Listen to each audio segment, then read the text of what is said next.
as I see here. Okay, I am from Lithuania.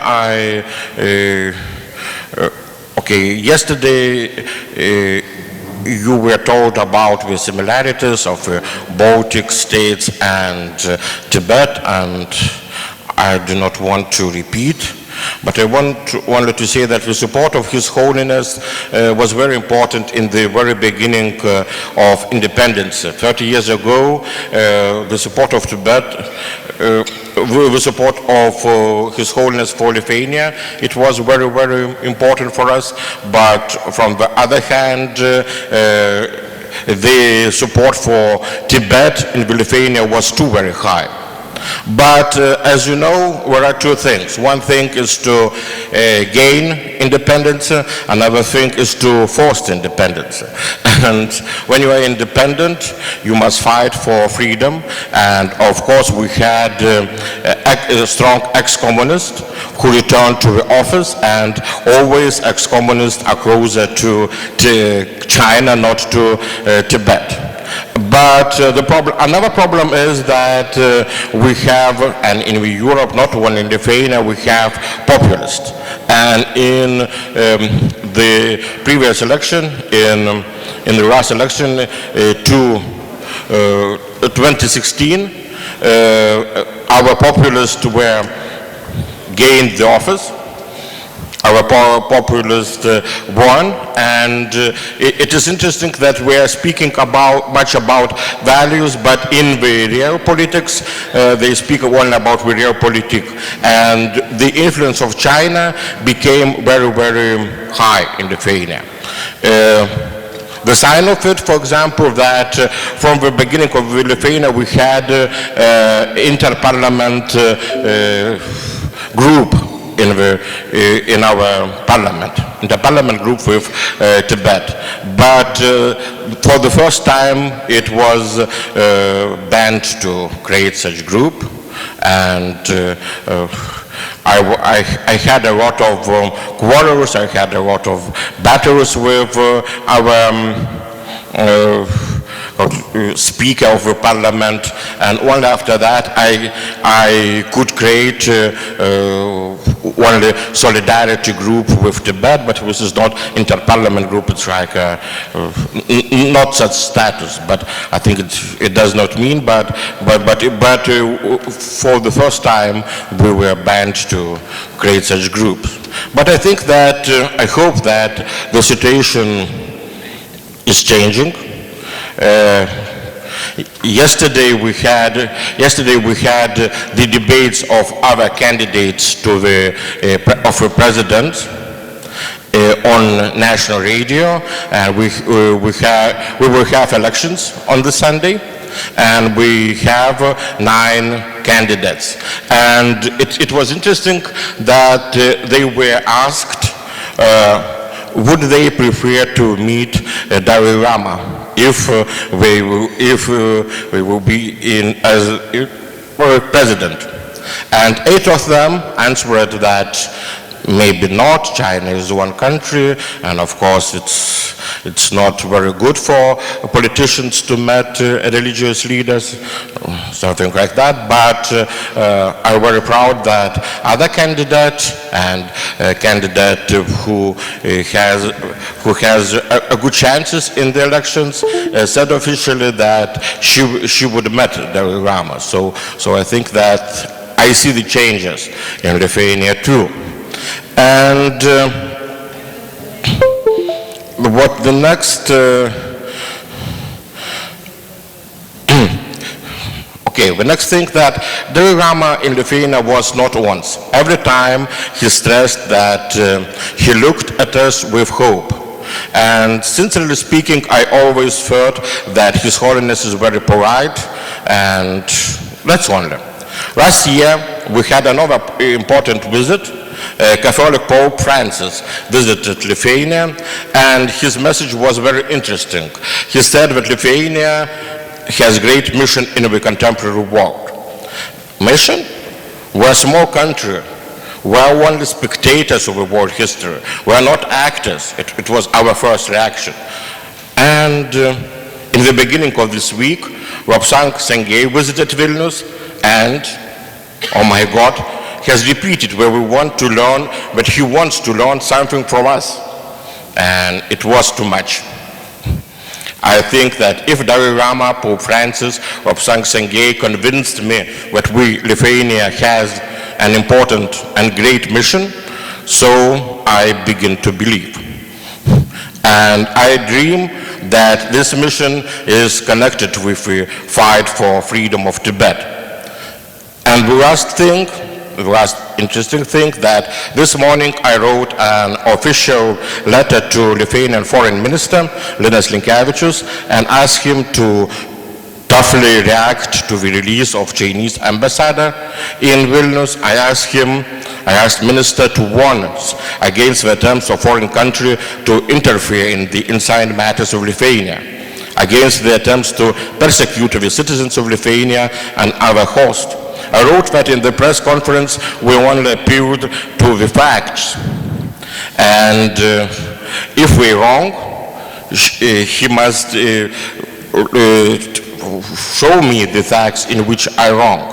And if not, he must warn the Chinese ambassador that it behaves improperly. And I think that we will hear the reaction. And on the other hand, I wrote for him that the best way to dissolve the problem, let Lobsang Sangye, educated lawyer, to visit Tibet and also to see by his eyes what's the matters in the Tibet. And I suggested Minister another possibility to hold in Lithuania international discussion on the human rights situation in Tibet, and I am looking for the answer. And this letter was not my idea.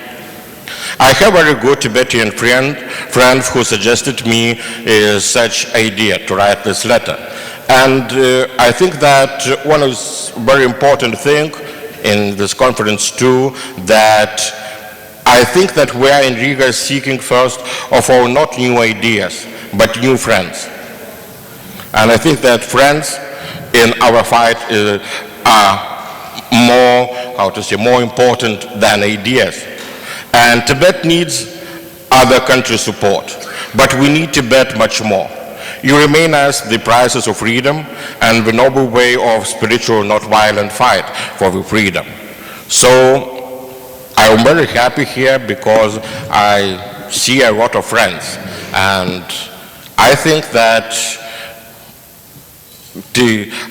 Lithuania will make good things for Tibet, and I think that Tibet in the future make a lot of good things for Lithuania, and I think that the world can be a better place to live.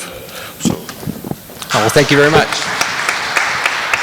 I like that summation, new ideas, new friends come out of this conference. Now, I want to introduce our next speaker because while he's not a parliamentarian, I thought it was very important to have a US perspective on this panel, so I'll pass over now to Mr. Stivers. Thank you. Thank you for including me on this panel. Yes, I'm not a parliamentarian. I'm a staff person of Congressman Jim McGovern, who's the chair of the China Commission. I spoke a lot on the last panel about U.S. perspective, so I'm not going to go into that part of it. But I'd just like to make 3 points. The first of which is that the Tibet issue is really it's more than a popular issue with the American people. It's an inspiration. It's an issue. It's a cause. It's a people. It's a country. But it really captures, like I know all of you feel, especially those of us who aren't Tibetan and don't have any, direct history with Tibet. It's such an inspiring cause to fight for, such a fulfilling cause. And whether it's the attraction of Tibetan Buddhism, which helps so many people deal with the difficult issues in their lives, whether it's the beautiful culture, the beautiful people, or the cause of human rights, it captures the imagination and the best of people, the best of humanity, and certainly the best of, in my opinion, America. And it's something that comes from the grassroots, it comes from the people, and it manifests itself in Congress more than any other place. I used to work for Speaker Nancy Pelosi, and she represents San Francisco, where the Tibetan community is a wonderful and vibrant core constituency of hers, and I've been able to see that firsthand. And I think that part of the support for the cause of Tibet is really the best of what America stands for, and I think that's where the support comes from. And then two other points that I'd like to make before I hear from the other parliamentarians who we haven't heard from yet, and that is that the Chinese government wants to isolate the issue of Tibet. They want to separate that issue from the other issues in foreign policy. And I thought about this as in the presentation last time with all the different working groups on this issue and that issue that the EU has. China wants to separate human rights, it wants to separate Tibet from every other issue in its foreign policy. And they want to do that, number one. And they also want to isolate the supporters of Tibet from those who are focused on other issues. So I think we have to push back on those two things, and you do that by, number one, including human rights and making sure that is included in the discussions of trade, of security, of the environment, and all these other issues. You have to link you have to link these issues together and not let them be isolated. And the second thing, which is so important, which is why this convention is so important, is that we have to come together as a global community to advance these issues. We can't do it. The United States can do it in some ways, but a lot of countries cannot do it on their own. And if we're united, and if we're calling for certainly the UN is one forum, but if we're negotiating or having a discussion with the Chinese government as a global community, our message can be effective. I think isolated with each individual country, it's much less effective, and that's just what the Chinese government would prefer. And especially that's true of smaller countries in relation to China. And so I think as we're here as parliamentarians and members of staff and of legislative bodies, really this coming together with a united message, a clear message about what we're asking for and what we're doing, and the power of that international community pushback against China's policies in Tibet. I think that is the best way to advance the issues. And with that, I will close and be happy to answer any questions after. Oh, thank you. Can I acknowledge the US's leadership and the support of Tibet? From one side of the Pacific to the other, can I now pass over to the Honourable Australian representative? Let me echo what was said in the previous session. The cause of Tibet amongst the population and even in parliaments around the world has not been stronger in the past. It's grown. But over the last 15 years, no Australian Prime Minister of either political party, no foreign minister will now meet the Dalai Lama, despite many people in their own parties pushing very hard for them to do that. I trace the change in attitudes to two events. One, most important, the rise of Xi Jinping. Since he became the virtual dictator of China, Beijing's power has grown all over the region. So we can have popular support in Chile or Australia or Canada or the United States, but what we face now is not just vastly increased Chinese economic and military power, but something that Mr. Gershman referred to as sharp power. The Chinese don't have the kind of soft power, British sense of humour, French food that appeals to the rest of the world. They have old-style Stalinist subversion, which they call United Work Department. This is a mixture of propaganda and agitation. In Australia, they use the 900,000 Chinese Australian community to act as fronts for the Chinese embassy. Of course, there are most of the Australian Chinese are very loyal to Australia. But when, a few years ago, the Beijing Olympics were on, tens of thousands of Chinese students with with flags supplied to them by the embassy, picketed the poor Tibetan students who were protesting as the Beijing torch came through Australia. So that was symbolically the point at which things got a lot worse. In my view, you can't distinguish the Tibetan issue from the most important foreign policy issue of the day in the United States, in Canada, in Australia, in the United Kingdom, and that is the issue of rising Chinese power. And although Tibet is very popular with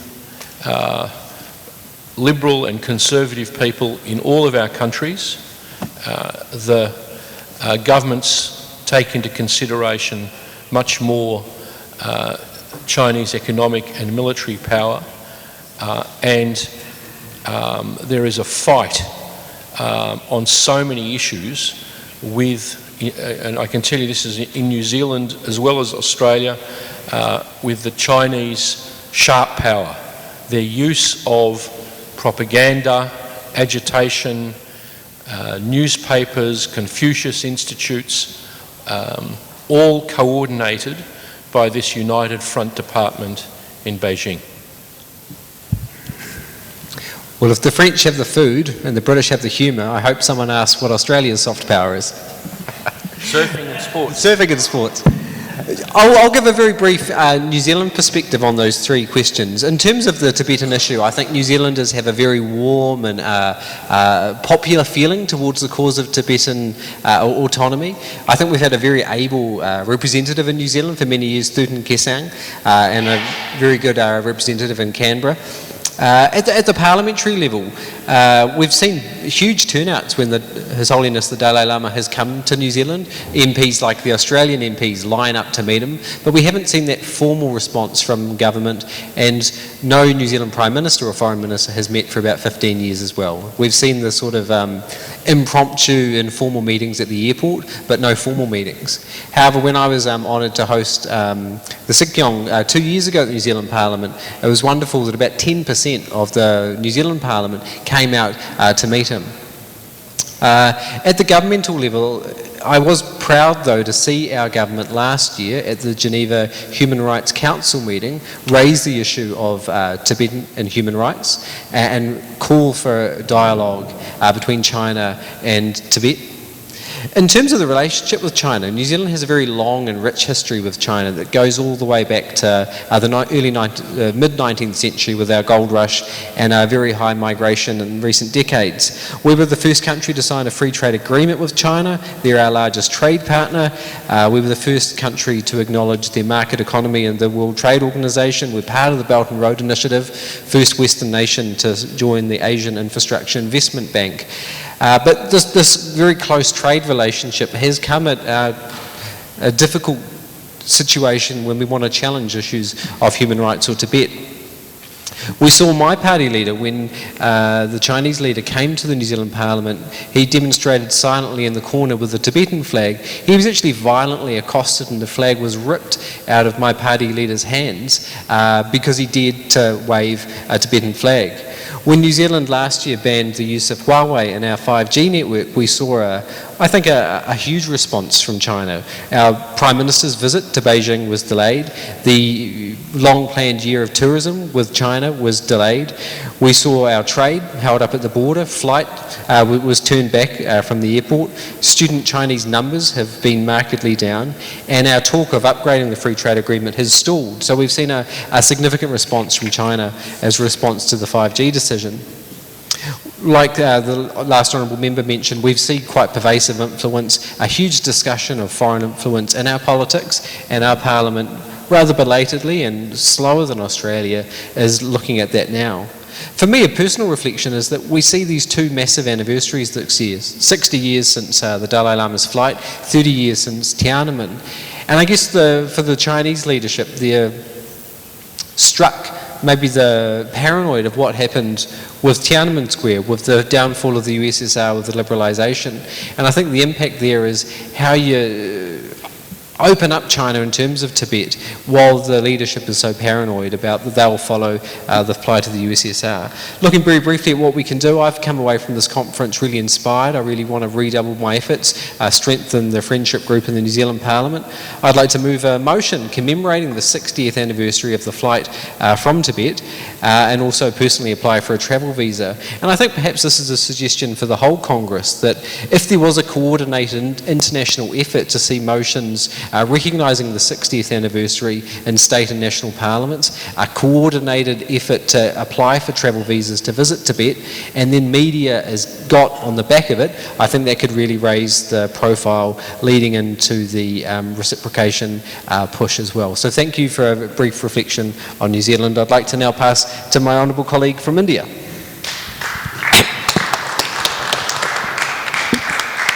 I will make 2-3 points. What is the relation between India, China and Tibet? We have a different position other than the other states. We are European, we are from the USA. We are a very, very neighboring countries, a long history of India, China and Tibetan. We have a cultural relation, we have the religious relation.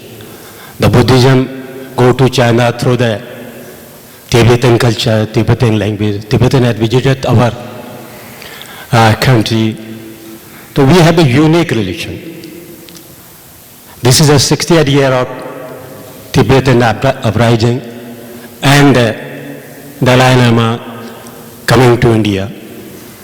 We have supported the different, our government has supported, our peoples have supported, and our parliamentarians have supported. I am a member of All India Indian Parliamentary Forum for the Tibet. It was constituted by the famous jurist M.C. Chagla. He initiated this forum. In the morning session, we heard about the George Fernandez, the famous Labour leader, socialist leader. He revived this forum again. He became the first chairman of Indian Parliamentarians and the first summit of the World Parliamentary Support Group were held in India. In 2 occasions, Indian Parliamentary Forum Group has invited His Holiness Dalai Lama in 1994 and in 2005. His Holiness has conveyed his message to Indian Parliament, in the Parliamentary House, Parliamentary Annex-C. Now we have a forum now. Mr. Santa Kumar is a Member of Parliament from the Himachal Pradesh Dharamsala. He is the convener. We have requested in the 2017, there is a very long gap when His Holiness addressed the Indian parliamentarians. We have requested in 2017, I think the new parliament is coming, then we will also request to the Speaker of the Indian Parliament, invite His Holiness Dalai Lama, and he may now join the Indian Parliament and he say something about the Tibetan struggle, about the Indian-China relation. We have also my colleague Ripul Buras yesterday, we the parliamentary, I am also the signatory of that memorandum, give the India's highest award Bharat Ratna to the Dalai Lama. We have requested the Indian government, I think that will become true someday. This is the Indian Parliamentary Forum members, we are supporting the Tibetan group. Then the government, when the Dalai Lama came with his supporters, with his colleagues to India, our first Prime Minister, Jawaharlal Nehru, he wholeheartedly supported that Dalai Lama and his colleagues. And other India, the first Prime Minister has invited all the other states. You can say in the South Karnataka is the biggest Tibetan habitat after the Dharamsala. The Indian people also supported, Indian government also supported. We, last year when the 30 years of the Nobel Prize given to the Dalai Lama has been completed, I visited this occasion to the Dharamsala. So different of our parliamentarians in different occasion visited the Dharamsala and giving his presence to support the Tibetan cause. When the Chinese government they say Arunachal Pradesh is our territory, our state. They say no, this is a South Tibet, part of the Tibet, part of the Chinese. Do not visit. Our Prime Minister visited here. When His Holiness Dalai Lama want to go to the Tawang, Arunachal Pradesh, Indian government with the protest from the Chinese, His Holiness visited the Arunachal Pradesh. So wholeheartedly, CTA is functioning in India in a democratic manner.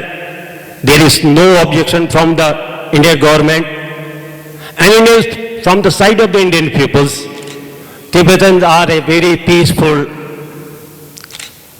peace-loving peoples. In a large measures they are in our country. In my state, in a different areas, we never think they are the ally. They are treated and we treated them as a part of the Indian civilization, our culture. So the Indian peoples, Indian governments and Indian parliamentarians are wholeheartedly supported to the Tibetan cause. It is to the Tibetan and Chinese people and the government how to settle their relation, their conflict. Always the Indian government still is that it is up to the Tibetan people, they are the stakeholder, and the Chinese government how to settle this, but we are with the Tibetan cause, and all the Tibetan people are welcome till they return to their homeland. So this is my conclusion. What is the main thing I want to go to? Yesterday Mr. Si Kyong has said something, another fellow has, the Tibetan plateau, he says that is the third pole. The entire, I belong to the Himalayan areas of the Indian state. I belong to the Uttarakhand, two major regions of the Indian civilization. Ganga, you know, the Ganges and Yamuna come from the Indian side of the Himalayan region. And the entire, I think, 2/3 population of the entire world, India, Tibet, China, Nepal, Pakistan, Bhutan, reside in this part of, and now a debate is going on, development versus environment. I am a student, when I was a student of university life, then I was part of the Save the Trees movement. In our part of the India, we say, save the Himalayas. If you save the Himalayas, you will save the Indian civilization, you will save the rest of the world.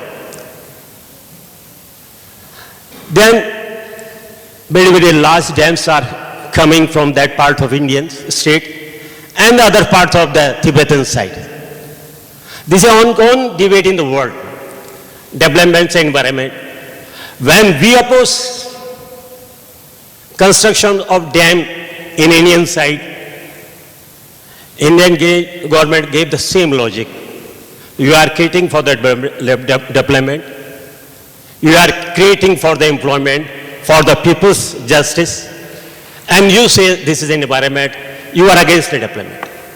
But when the Tibetan plateau, they create the same dam, the stand of the organ is different. So this is an interested problem.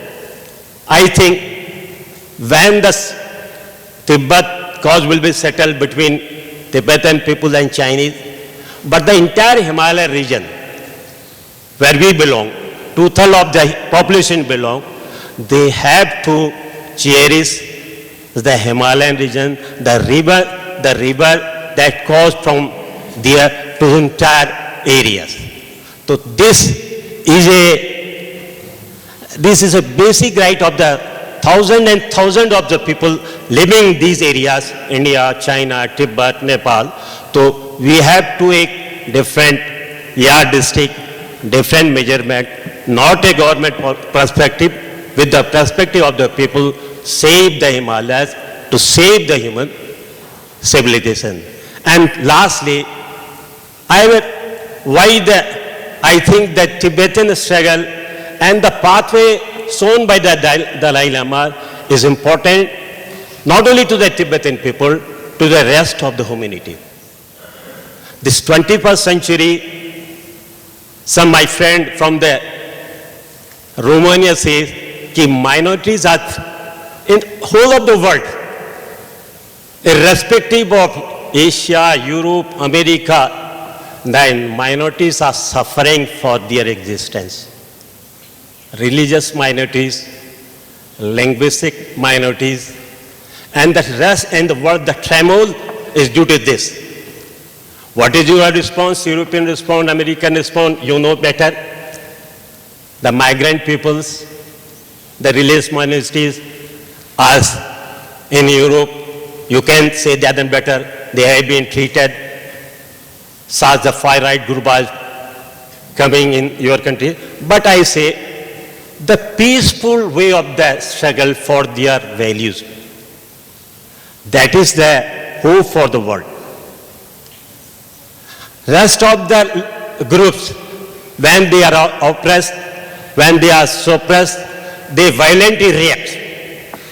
But the pathway of the Dalai Lama, you may be suffered, you may be hit, but we will not hit anybody.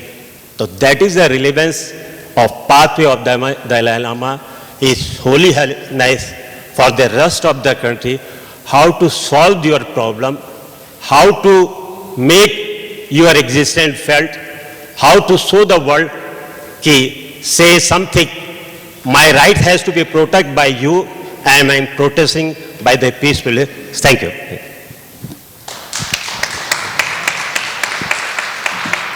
On the Honourable Gentleman's last point, there's recent academic research recently published which shows that non-violent movements have been much 5 times more successful at delivering social change and revolution than violent revolution. Before we move on to our Honourable French Excellencies, could I request we have a few headsets brought up to the table? But can I pass over now to the Honourable Senator from France?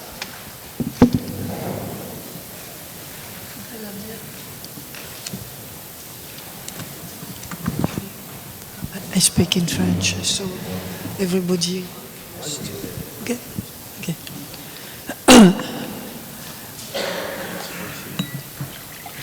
Oui, rebonjour à tous. Et désolé de ne pas parler un aussi bon anglais que les interlocuteurs précédents, mais je préfère ne pas prendre ce risque-là. Nous sommes venus, donc 2 députés de l'Assemblée nationale française pour montrer notre soutien et notre sympathie à la cause tibétaine. Nous sommes tous 2 membres du groupe d'amitié France-Tibet. J'en suis la présidente et mon collègue Olivier Damizin est le vice-président de ce groupe d'amitié. Nous sommes tous les 2 membres du mouvement de la République en marche, le parti majoritaire du président de la République. Donc nous allons essayer de nous partager le temps qui nous a été donné, proposé. Donc je vais essayer d'être assez brève donc pour répondre aux 3 questions qui structurent notre intervention.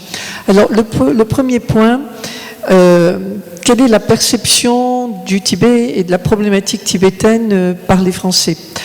Ce que je vais dire n'engage bien sûr que moi, mais l'impression que j'ai, c'est que les Tibétains et le Tibet bénéficient vraiment d'un fort coefficient de sympathie de la part de la population française. Je crois que c'est étroitement lié à la personnalité du Dalai Lama, qui, avec son sourire permanent, sa gentillesse, sa bienveillance, et surtout sa grande ouverture aux autres religions a séduit énormément de Français et même des Français qui ne sont pas forcément de religion bouddhiste. Et donc ça a beaucoup joué. La réputation de sa sainteté a beaucoup fait, et son approche non violente de la cause tibétaine a beaucoup fait pour la défense des intérêts tibétains, notamment son message de non-violence.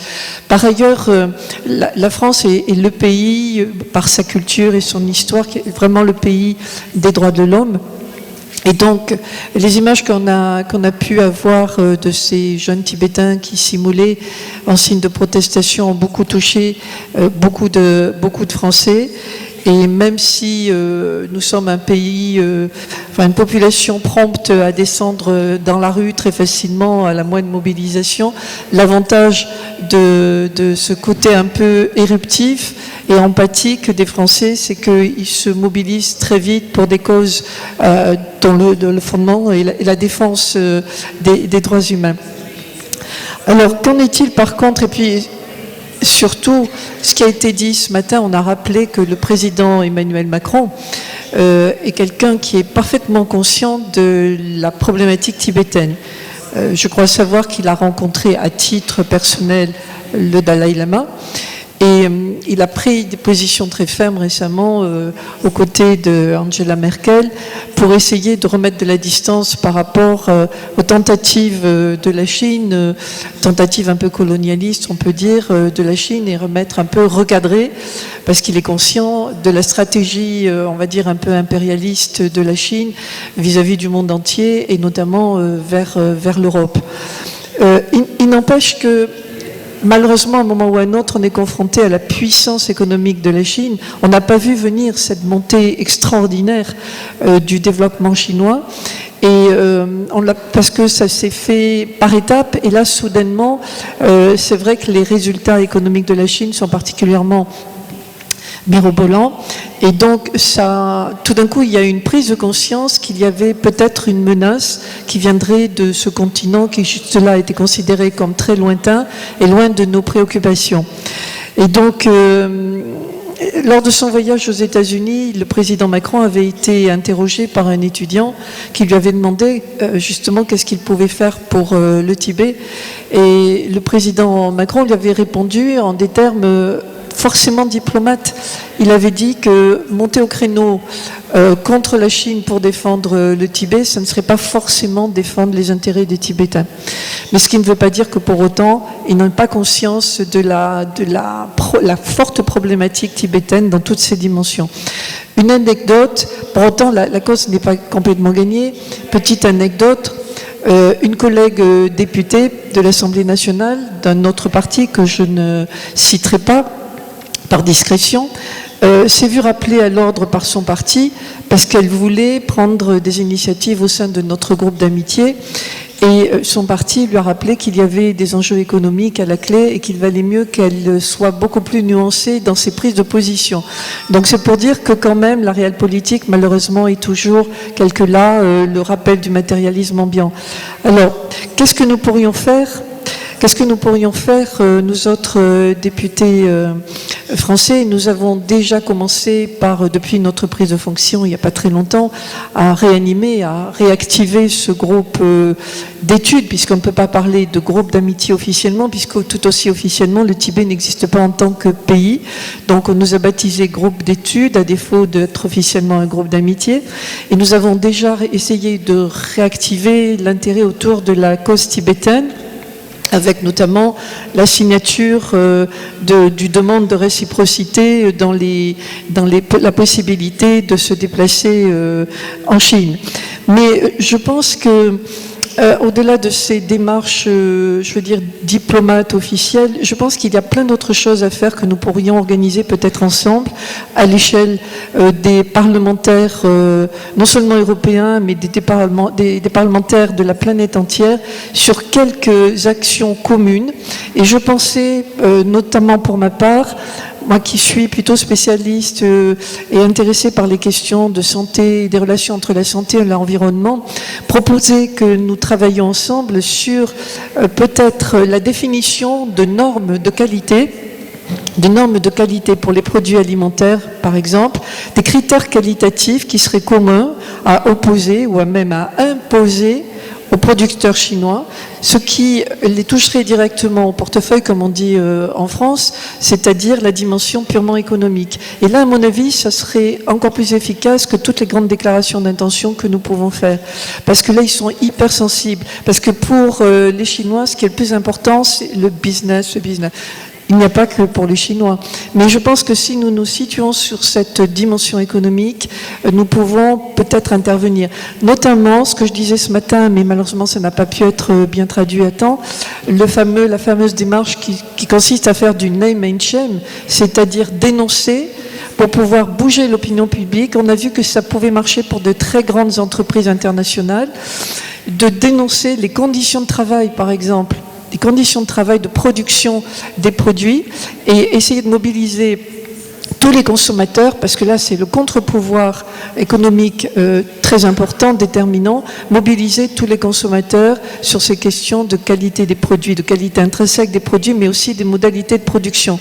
Et notamment aussi le recours systématique aux pesticides qui nous mettent tous en danger.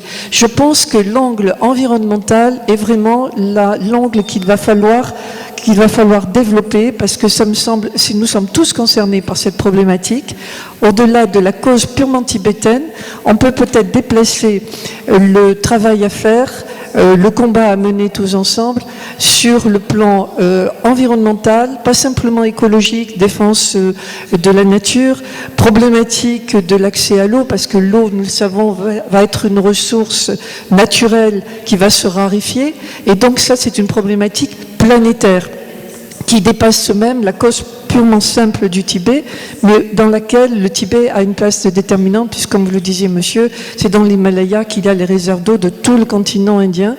Et il va falloir anticiper et prévenir des guerres possibles, des conflits armés possibles autour de ces ressources naturelles. Donc là, sous cet angle-là, à mon avis, il y a un travail intéressant à faire, et c'est ce que je voulais vous proposer, parce que la cause tibétaine, en fait, elle concrétise, elle résume en fait tous les combats qu'il faut mener sur cette planète, le combat des droits de l'homme, le combat de l'environnement, le combat je dirais, j'ose le dire, du spirituel sur le matériel, le combat de la culture, une culture unique sur cette planète. Et donc il faut que nous sachions devenir stratèges et dépasser les simples prises de position qui parfois malheureusement demeurent un peu incantatoires. Donc je passe la parole à Olivier Dameza.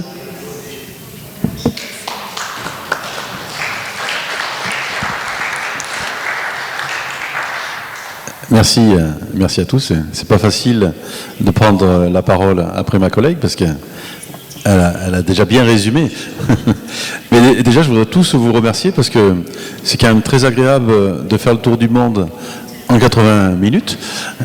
Avec tous les pays qui ont pris la parole, c'est quand même remarquable. Et rien que pour ça, on peut dire merci le Tibet, parce que grâce à vous, c'est vraiment la planète qui se réunit, et c'est très bien. Et moi, c'est ma première participation.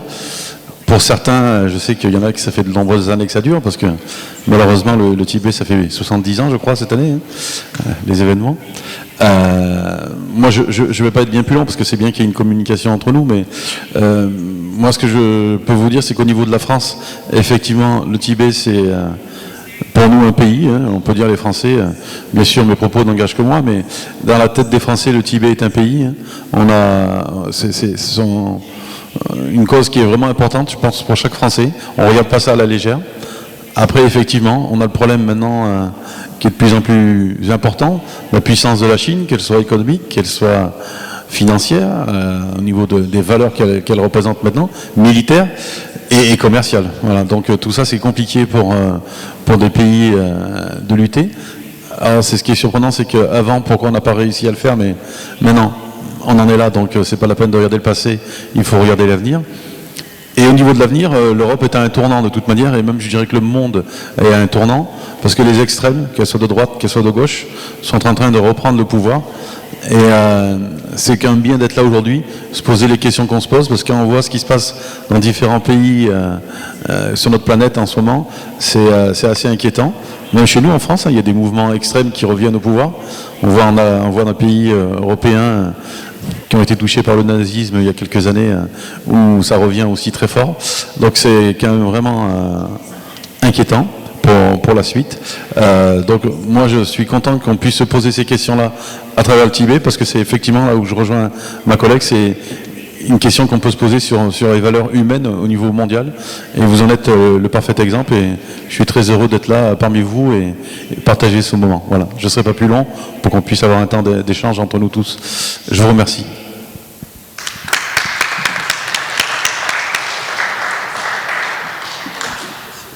Thank you very much. I think you've raised an excellent point to wrap up, which is the prism of Tibet is actually raising some pretty profound issues for the future of our age. So we've gone over time. Could I just, on behalf of the audience, thank each of our panelists from many countries, multiple continents, and could you please pass on your appreciation through applause?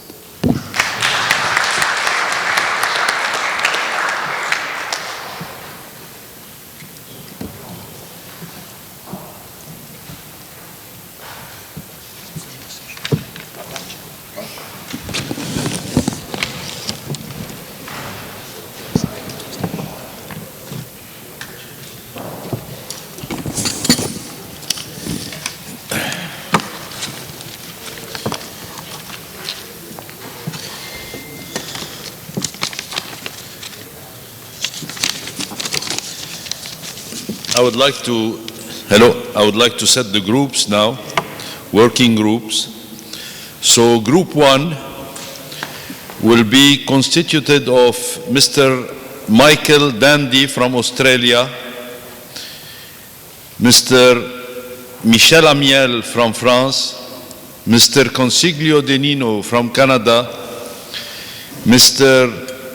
František Kopriva from Czech Republic, Mr. Pradeep Tamta from India, Ms. Linda Lepina from Latvia, Mr. Ivars Borokovs from Latvia, Mr. John Lindbom from the United States, Ms. Tsering Yampa from Netherlands, Ven Kempo Sonam Temfer from Tibet, Ms. Yudon Okastang from Tibet, Mr. Tachi Dondup from Tibet, Mr. Tashi Futsok from Belgium, Mr.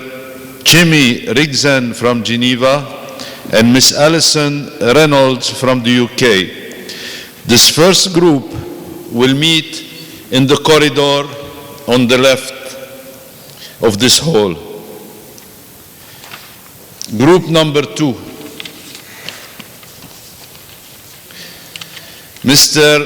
Gareth Hughes from New Zealand, Madame Elisabeth Totu-Picard from France, Mr. Jiri Oberhalse from Czech Republic, Mr. Andrei Navichak from Lithuania, Mr. Uldis Budrikis from Latvia, Professor Andris Buikis from Latvia, Mr. Yanis Martinskuja from Latvia, Mr. Matteo Mekachi from USA, Dr. Dumin Chen from Taiwan, Mr. Donathan Stivers from USA, Mr. Thupten Lungrig from Tibet, Venerable Kunga Sotop from Tibet, Mr. Yampat Sering Samdo from Tibet, Mr. Lakpa Choko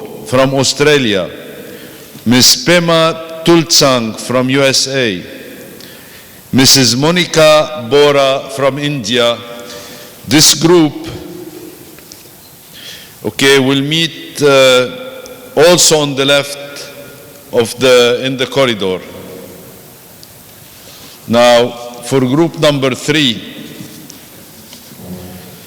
Ms. Bhuti Karposh from Canada, Mr. Rupin Bora from India, Mr. Vlado Mirocevic from Chile, Ms. Inguna Ribena from Latvia, Mr. Pradeep Yadav from Nepal, Mr. Krislo from UK,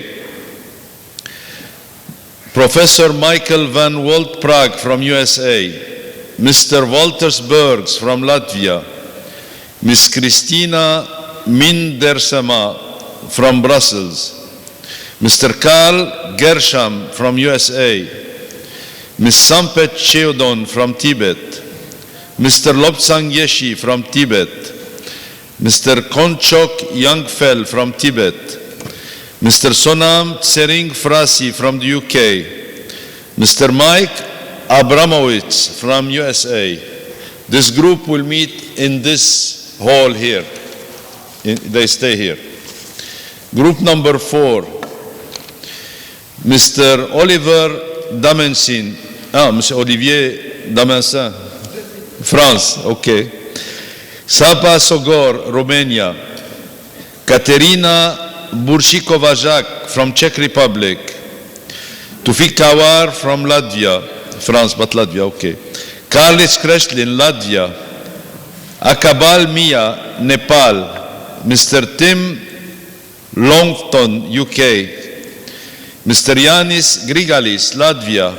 Mr. Siddharth Gautam, Nepal. Mr. Vincent Metten, Brussels. Mr. Tempa Gyaltsen, India. Ms. Yangshen Dolkar, Tibet.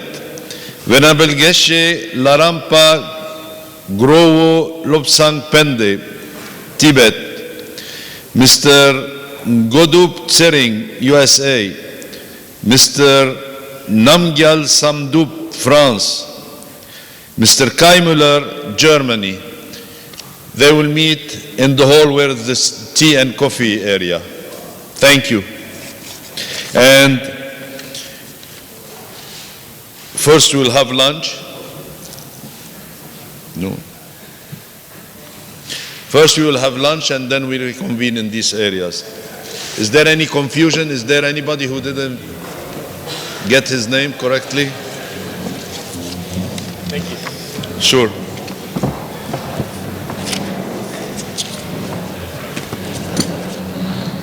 M'excuse Olivier, mais c'est comme dans la classe.